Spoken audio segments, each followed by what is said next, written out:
কালকে একটা স্ট্যাটাস দিয়েছিলাম যে আজকে আমার মন ভালো নাই। অনেকে জানতে চেয়েছিলেন কেন।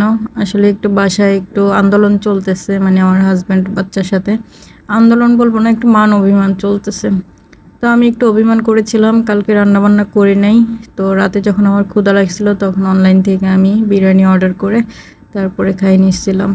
আসলে একটা সময় আমি অনেক অভিমানী ছিলাম, অনেক রাগ করে থাকতাম, একসাথে 6 দিনও রাগ করে দেখছি, কিন্তু কেউ আমাকে সায়দা খাওয়ানোর মতো ছিল না। তো সেই দিন থেকে নিজে বুঝে নিয়েছি যে আর কোনো দিনও মানে রাগ করলে কখনো না খেয়ে থাকবো না। তো সেজন্য ওই দিনের পর থেকে আমি আর কখনোই না খেয়ে থাকিনি। রাগ করছি, ঝগড়া করছি, যা কিছু হয়েছে সবসময় খাই নিছি আগে। আর এই হয়েছে আজকে সকালের ভিডিও। সকালবেলা যখন 10টার দিকে উঠছি, উঠে আমার হাঁস মুরগিগুলো দেখতে গেছি, তখন দেখি আকাশটা মাশাআল্লাহ অনেক সুন্দর লাগতেছে, একদম নীল আকাশে পরিণত হয়েছে। আর রৌদ্রোজ্জ্বল দিন, খুব সুন্দর লাগছিল। কিছুক্ষণ ওইখানে দাঁড়াইছিলাম, দাঁড়ায় থাকার পর একটু ভিডিও নিলাম, তারপরে হাঁস মুরগিগুলো দেখলাম। দেখে মনে মনে ভাবলাম যে আপনাদের সাথে এই ভিডিওটা শেয়ার করি। আসলে আমার তেমন একটা বাইরে যাওয়া হয় না, কারণ আমি সবসময় বেশিরভাগ সময় আমার বাসার ভিতরে কাটে। আর বাইরে যেতে আমি অনেক বেশি পছন্দ করি, কিন্তু যাওয়া হয় না। আর এই হয়েছে আমার টেম্মো ঝিঙা, এগুলো লাস্ট ঝিঙা হইতেছে, এই জন্য এরকম বেকাতেরা হয়ে গেছে। তো বাইরে থেকে যখন আসছি ভাবলাম যে এখন নাস্তা করতে হবে, তো চা বানিয়ে তারপরে পরোটা দিয়ে খাই।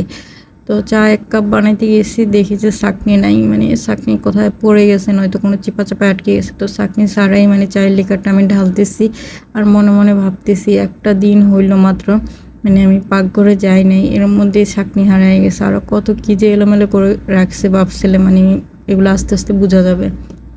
যারা সিঙ্গেল ফ্যামিলি বেশি মানে পছন্দ করেন তাদের উদ্দেশ্যে একটা কথাই বলবো, কষ্ট করে হইলেও জয়েন্ট ফ্যামিলিতে থাকার চেষ্টা করবেন। দেখেন আমি সিঙ্গেল ফ্যামিলিতে আছি, কিন্তু আমি রাগ অভিমান করলে আমাকে সায়দা খাওয়ানোর মতো কেউ নেই। অবশ্য পরিবার বলেও কথা থাকে, যেগুলো ভালো জাতের পরিবার, ভালো মানের পরিবার, সেখানে কেউ রাগ করে থাকতে দেয় না। আর যারা একটু অন্যরকম তারা এগুলো কেয়ার করে না। তো আজকে দুপুরে তো আর অনলাইনে অর্ডার দিয়ে খাবো না আজকে, সেজন্য ভাবলাম যে ভাত বসাই। ভাত আমি খুব অল্প পরিমাণে বসেছি, তারপরেও খাইতে পারবে এরা, যদি খাওয়ার ইচ্ছা থাকে খাবে, আমি কাউকে সায়দা খাওয়াবো না। আর আজকে এত সুন্দর রোদ উঠছে, রোদ দেখে মানে আমি লোভ সামলাইতে পারি নাই, জানালা দিয়ে দেখতেছি আর মনে মনে ভাবতেছি যে না, আমার রুমের বালিশগুলো আমি একটু রোদ লাগাই, কারণ অনেক দিন বৃষ্টির কারণে বালিশের থেকে একটা ওদানো ওদানো একটা ভাব চলে আসছে। তো আমার এদিকে সবচেয়ে বেশি সংকট যেটা, সেটা হচ্ছে রোদ আর আলোর।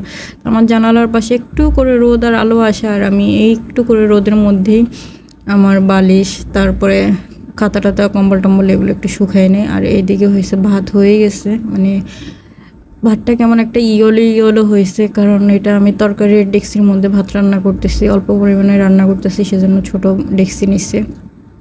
আসলে কিছু জিনিস মানে আমাকে প্রচণ্ড পরিমাণে ভাবায়, মানে মানুষের একা জীবন, মানুষের একা সংসার খুব পছন্দ, কিন্তু আসলে একা জীবন একা সংসারে অনেক কষ্ট করে চলতে হয়। জ্বর, অসুখ বিসুখে, আপদে বিপদে কেউ পাশে থাকে না, সব কিছুতে নিজেকে একাই লড়াই করতে হয়। আর এই যে দেখুন আমি আলু সিদ্ধ করে নিয়ে এসেছি, আর শুধুমাত্র আলু ভর্তা করবো, আর ডাল আছে, এটা দিয়ে খাই নেবো আপাতত, আর বেশি কিছু করব না। আরেকটা জিনিস আমি মেয়েদের উদ্দেশ্যে বলতে চাই, সেটা হচ্ছে যে রাগ, জিদ, অভিমান এগুলো না বাবার বাড়ি মানায়, এগুলো কখনো শ্বশুর বাড়ি মানায় না। পরের ছেলে, পরের পরিবার কখনই আপনাকে বোঝার চেষ্টা করবে না, তারা সবসময় তাদেরটাই বুঝবে। যতক্ষণ আপনি কর্ম করতে পারবেন, তাদেরকে খুশি রাখতে পারবেন, ততক্ষণ তারা খুশি। যতক্ষণ আপনি পারবেন না, আপনি অসুস্থ হয়ে গেছেন, আপনার ক্যাপাবিলিটি আর নাই, তখন দেখবেন যে সবাই একে একে দূরে সরে গেছে। আর যতক্ষণ আপনি তাদেরকে দিতে পারবেন ততক্ষণ আপনি ভালো, আর যখনই দেওয়া বন্ধ করে দিবেন তখনই আপনি খারাপ। এটা আমি এখন হাড়ে হাড়ে টের পাইতেছি। জামাই হোক, জামাইয়ের পরিবার হোক, সন্তান হোক, যেই হোক না কেন।